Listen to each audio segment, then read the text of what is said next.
गिरीश आध्यात्मिक ज्ञान की नई रचना में आप सभी का स्वागत है। एक बार बोलो जय श्री राम। आज आध्यात्मिक ज्ञान में प्रस्तुत होने जा रहा है सीता हरण का प्रसंग। यहाँ पर शूर्पणखा की नाक कट चुकी है और खरदूषण वध भी हो चुका है। अब वो अपने भाई रावण के पास आती है और तरह तरह से वो रावण को बहकाती है, उसके ऊपर पानी चढ़ाती है। तो रावण अत्यंत क्रोधित होता है और तरह तरह के शूर्पणखा को आश्वासन देता है। उसके उपरांत रावण कहता है कि तुम्हारी नाक कटने के बाद तो वो खरदूषण से ही बता देना चाहिए था। तो आगे यहाँ पर सुनिए शूर्पणखा क्या कहती है और रावण क्या कहता है। कैसे कैसे रावण और शूर्पणखा का संवाद होता है, पहले आज आध्यात्मिक ज्ञान में प्रस्तुत किया जा रहा है। रावण अपनी शक्ति का बार बार बखान करके अपनी बहन से कहता है, ये धरा धाम पाताल लोक मेरे पिनाक ने जीते हैं। डर से बाघ और बकरी जल एक घाट पर पीते हैं। थे निकट वहीं पर खरदूषण क्यों उनसे जाकर नहीं कहा। क्यों इतनी दूर बता आकर तुमने नाहक कष्ट सहा। पुनि शूर्पणखा बोल उठी सारी बात बताई है। श्री राम नाम के 2 अक्षर में सब सुख शांति समाई है। तो यहाँ पर रावण कहता है कि हे बहना, तू इतनी दूर क्यों आई है। जब तुम्हारे साथ ये हरकत हुई थी तब तुमने वहीं नजदीक खरदूषण थे, उनसे क्यों नहीं जाकर के कह दिया और इतनी दूर आने का कष्ट किया। तो शूर्पणखा कहती है कि भ्राताश्री, पहले मैं वहीं गई थी। तो सुनिए वो क्या कहती है। प्रथम वहां पर ही गई और बताया हाल। सेना लेकर आ गए वो तीनों तत्काल। तो ऐसे शूर्पणखा रावण को बताती है और आगे क्या कहती है वो सुनिए। वो सैन्य सजा कर आए तब अति महाघोर संग्राम किया। लेकिन उस बड़े तपस्वी ने उन सब का काम तमाम किया। बह चली रुधिर की नदी वहां लाशों पर लाशें पटती थी। मैं देख रही थी खड़ी खड़ी उन सब की गर्दन कटती थी। ये शूर्पणखा की वाणी सुन रावण को चिंता छाई है। श्री राम नाम के 2 अक्षर में सब सुख शांति समाई है। तो शूर्पणखा यहाँ पर रावण को बतला रही है कि हमारी बात को सुनकर के वो तीनों खर दूषण तीसरा अपनी अपनी सेना को सजा करके ले आए और अत्यंत घोर संग्राम किया। लेकिन वो जो बड़ा तपस्वी है उसने उन सब का काम तमाम कर दिया। मैं खड़ी खड़ी देख रही थी कि लाशों पे लाशें गिर रही थी और हमारे आंखों के सामने उन तीनों की गर्दन वो बड़े तपस्वी ने काट दी। जब इस प्रकार की शूर्पणखा की वाणी को सुनकर रावण को चिंता हो जाती है, वो अंदर अंदर भयभीत हो जाता है। गोस्वामी तुलसीदास जी की रामायण में लिखा है कि खरदूषण मौसम बलवाना तीन ही को मारही बिन भगवाना। तो इस प्रकार यहाँ आध्यात्मिक ज्ञान में लिखा गया है कि शंका बस कुछ क्षण हुआ, मौन निशाचर राय, समझ गया पुनि मोक्ष का पैदा हुआ उपाय। इस प्रकार रावण को सोचता है और उसके मन में शंका आती है और बाद में वो समझ लेता है कि प्रभु ने अवतार ले लिया है और हमारी मोक्ष का रास्ता साफ हो गया है। और आगे वो क्या सोचता है वो सुनिए। उसे एक अकेली ताकत ने सारे वीरों को मार दिया, अब इसमें है दो राय नहीं, नारायण ने अवतार लिया। पुनः परिचय बतलाने को दिखलाई ये शक्ति मुझे, इस कारण में लड़कर अब मिल जाएगी मुक्ति हमें।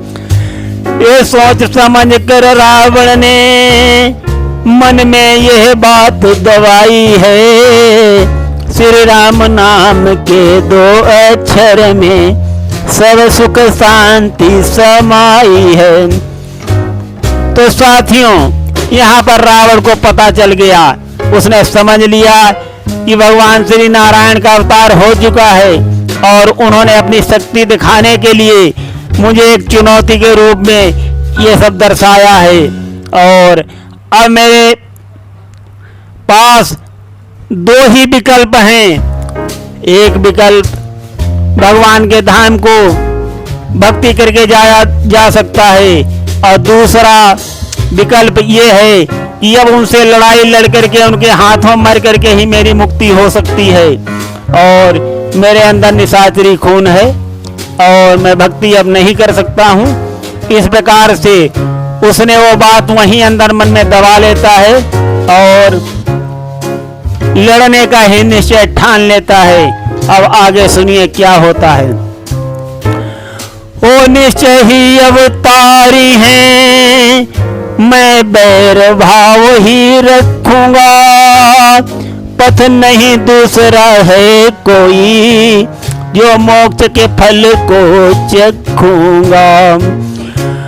वो लाए मोक्ष पिटारी हैं, जो लड़कर ही मिल सकती है, नथ नहीं वो जीवन है, जिसमें विश्वास झलकती है।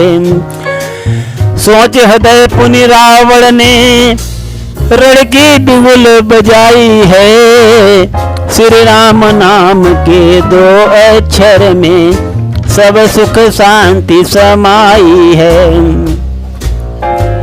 तो यहाँ पर रावण अपने अंतःकरण को साफ साफ बतलाता है, साफ साफ उसके दिल में आता है और उसे यही विश्वास झलकती है कि इसी प्रकार लड़ाई लड़ने के बाद ही हमारी मुक्ति हो सकती है। और यही ठान करके वो लड़ाई की बिगुल बजा देता है। इन्हीं विचारों में मगन हो क्षण भर लंकेश, भक्ति भाव उर बंद करे, बोला बचन विशेष।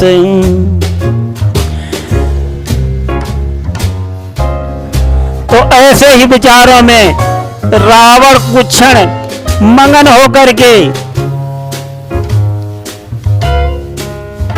आनंद विभोर होता है और बाद में उसी आनंद भाव को अपने अंतःकरण में बंद कर लेता है। और फिर क्या बोलता है वो सुनिए। प्रकट किया पुनि क्रोध, नेत्र हो गए लाल, कहा सभा में गरज कर, खड़ग उठाए विशाल। उसके बाद में रावण क्या करता है, वो अत्यंत क्रोध के साथ अपनी तलवार को उठा लेता है और कहता है, कट जाए बहन के नाक कान यदि जिंदा रहे जमाने में, ये टूटे 20 भुजा मेरी लानत है शस्त्र उठाने में।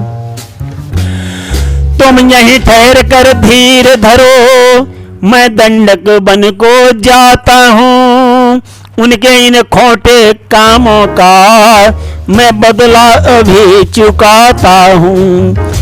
ऐसा कहकर रावण ने अपनी तलवार उठाई है, श्री राम नाम के 2 अक्षर में सब सुख शांति समाई है। तो दोस्तों, यहाँ पर रावण भी भगवान श्री राम के दो अक्षर के नाम को जानता है कि इस नाम में ही सारे सुख और शांति समाई हुई है, लेकिन वो अपना यहाँ पर ऊपरी भाव अलग प्रकट करके इस तरीके से वाणी बोलता है। रावण अति क्रोधित हुआ, होनी हुई सवार, उठकर सभा से चले दिया, दहल गया दरबार। लंका में मारीच था, निश्चर चतुर सुजान, रावण ने घटना सभी उससे किया बखान।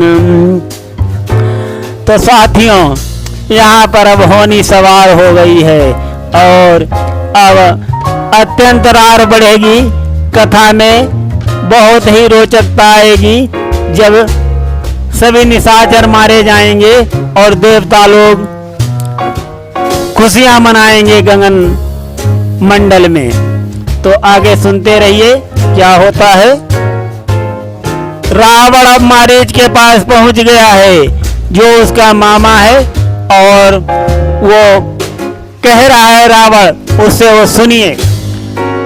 बोला रावण इस संकट में यह काम तुम्हें करना होगा, प्रजा धर्म का पालन भी अति भली भांति करना होगा। 2 तपसी लड़कों ने वन में नाक बहन की काटी है, उन खरदूषण का वध करके निज दाग जमा परिपाटी है।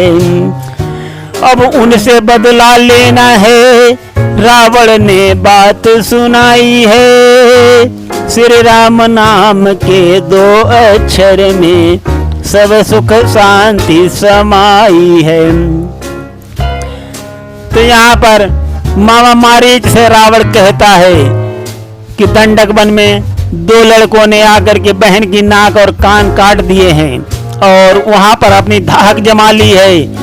अब उनसे इस बात का बदला अवश्य लेना है। और आगे क्या कहता है कि पुनि बोला पत्थर का जवाब पत्थर से ही देना है, उन किया कुरूपिनी भगनी को भार्या उनकी हर लेना है। तू चलकर माया मृग बन जा, मैं बाबा जी बन जाऊंगा, तू राम लखन को बहकाना, मैं सीता को हर लाऊंगा।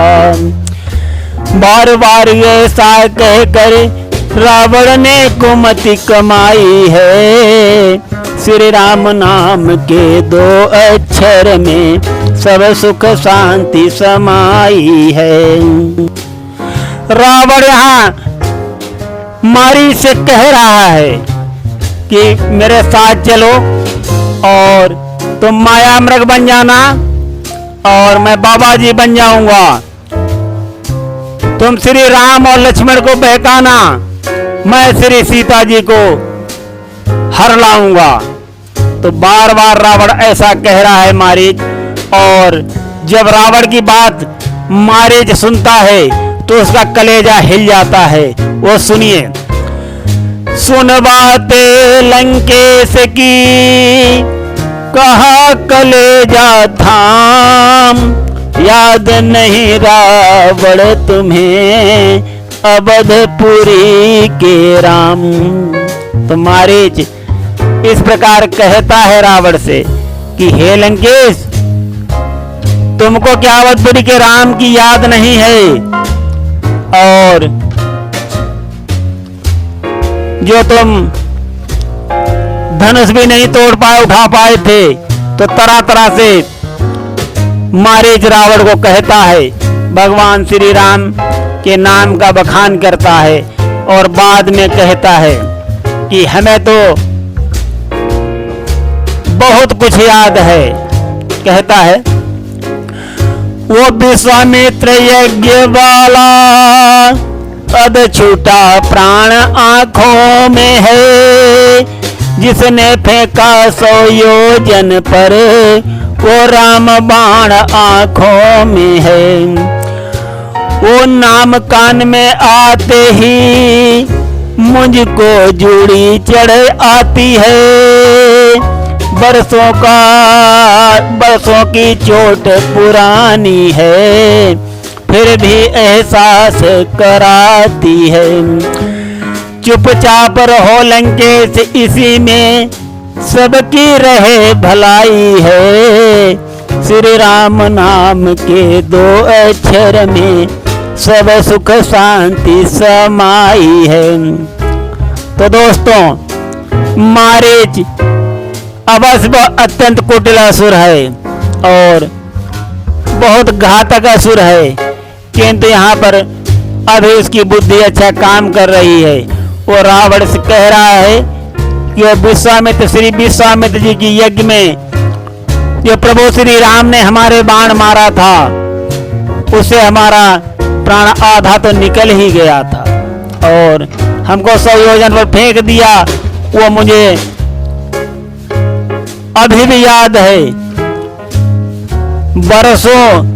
सैकड़ों वर्षों गुजर गए, किंतु वो पुरानी चोट मुझे अभी भी उस बाण की एहसास करा रही है।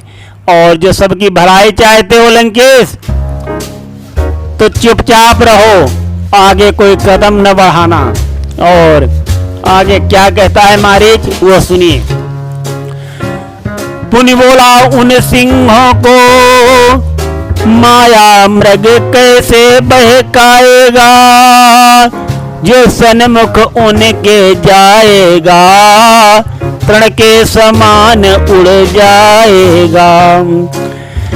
खरदूषण तीसरा संहार की साक्षात पूर्ण नारायण है, अवतार शक्ति का सीता है, शेषावतार श्री लक्ष्मण है।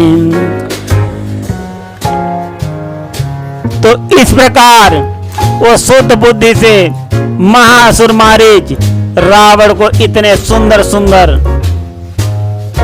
शब्द सुना रहा है और उपदेशित कर रहा है, किंतु होने के बस में रावण कुछ भी सुनने को तैयार नहीं है। मारीच कह रहा है, जिसने खरदूषण तीसरा को पल भर में संहार कर दिया, वो साक्षात नारायण हैं और महारानी सीता शक्ति का अवतार हैं और श्री लक्ष्मण जी जो हैं वो शेषावतार हैं। यहाँ पर मारीच एक बहुत अच्छी बात रावण से कहता है। सती संत गुरु ब्राह्मण पास पड़ोसी खास, हाकिम बैदर सोइया घर का भेदी दास। तो इस दोहे में बहुत सा गूढ़ रहस्य छुपा हुआ है। इसको एक एक समझाने में बहुत टाइम लगेगा, इसलिए ये संक्षेप में ही आप लोग समझ लीजिए। सारे वर्ड अलग अलग हैं, शब्द सभी। तुम्हारे आगे क्या कहता है, इनसे जो शत्रुता करे वो निश्चित मारे जाते हैं, बेमौत के घाट वही सुन लो बेवक्त उतारे जाते हैं। यदि हरना है निज दोष हरो, सीता का हरना ठीक नहीं। कुछ करना तो शुभ कर्म करो, यह चोरी करना ठीक नहीं। श्री राम बाण जो खाया था, उसे सद्बुद्धि आई है। श्री राम नाम के 2 अक्षर में सब सुख शांति समाई है। तो भाइयों बहनों, यहाँ पर मारीच स्वयं कह रहा है कि जो प्रभु श्री राम ने हमारे बाण मारा था, उससे हमारे सद्बुद्धि आ गई है और उसकी चोटों से कराहते हुए मेरा जो ज्ञान है वो अत्यंत उज्जवल हो गया है और मुझे सद्बुद्धि पूर्ण रूप से आ गई है। इस प्रकार से मारीच बातें भी उसी प्रकार की कर रहा है। तो आगे सुनिए क्या कहता है मारीच। अच्छे कर्मों को करने से उर में प्रकाश छा जाता है, पर नारी को हर लाने से घर का विनाश हो जाता है। शुभ कर्म में देर नहीं अच्छी, कर डालो तो अच्छा है, पर बुरी बात को जैसे भी जितना टालो तो अच्छा है। उस महाधर्मी निश्चर ने ये शुभ वाणी दर्शाई है। श्री राम नाम के 2 अक्षर में सब सुख शांति समाई है। तो यहाँ पर मारीच असुर की वाणी को सुन करके लेखक भी प्रभावित हुआ है और उसे अत्यंत शुभ वाणी की संज्ञा दी है और उसकी वाणी को सुन करके रावण क्रोधित हो उठता है। वो सुनिए। सुनकर क्रोधित हो उठा वाणी यह लंकेश, सुनने आया मैं नहीं तुझसे यह उपदेश। इस जग में कौन हुआ किसका, ये सारा झूठा नाता है, जो मुझको ज्ञान सिखाता है, जो बार बार समझाता है।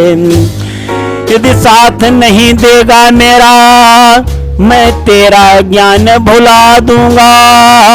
सीता को हरने से पहले यमपुरी तुझे पहुंचा दूंगा।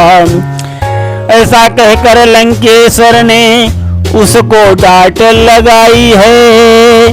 श्री राम नाम के 2 अक्षर में सब सुख शांति समाई है।